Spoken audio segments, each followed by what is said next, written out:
ಮಿನಿಸ್ಟರ್ಗೆ ಸಚಿವ ಸ್ಥಾನ ಕೊಡಿಸಲು ಜಟಾಪಟಿ, 4-5 ನಾಯಕರಿಂದ ಭರ್ಜರಿ ಪೈಪೋಟಿ, 3 ದಿನ ಕಾಯಿಸಿದ್ದಕ್ಕೆ ಸಿದ್ದರಾಮಯ್ಯ ಚಾಟಿ.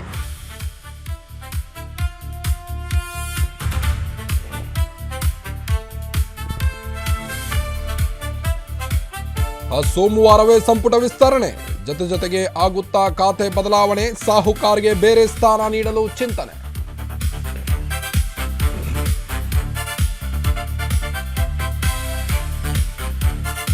ತಮಿಳುನಾಡಿನ ವಿರುದ್ಧ ಕನ್ನಡಿಗರ ಯುದ್ಧ, ಬಂದ್ಗೆ ಬೆಂಬಲಿಸದ ನಾರಾಯಣಗೌಡ, ಪ್ರತಿಭಟನೆ ಸಾಕು ಅಂತ ಕರವೇ ಅಧ್ಯಕ್ಷರ ವಾದ.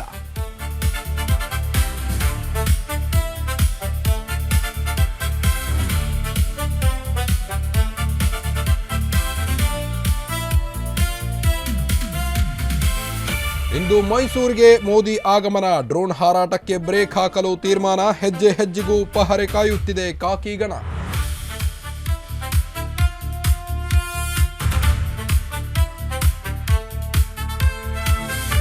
ರೈತರಿಗೆ ಸಿಹಿ ಸುದ್ದಿ ಕೊಟ್ಟ ಮೋದಿ ಸರ್ಕಾರ, ಪಿಎಂ ಕಿಸಾನ್ ಯೋಜನೆ 5 ವರ್ಷ ಮುಂದುವರೆಸಲು ನಿರ್ಧಾರ, 3 ಲಕ್ಷ ಕೋಟಿಗೂ ಹೆಚ್ಚು ಹಣ ನೀಡಲಿದೆ ಕೇಂದ್ರ.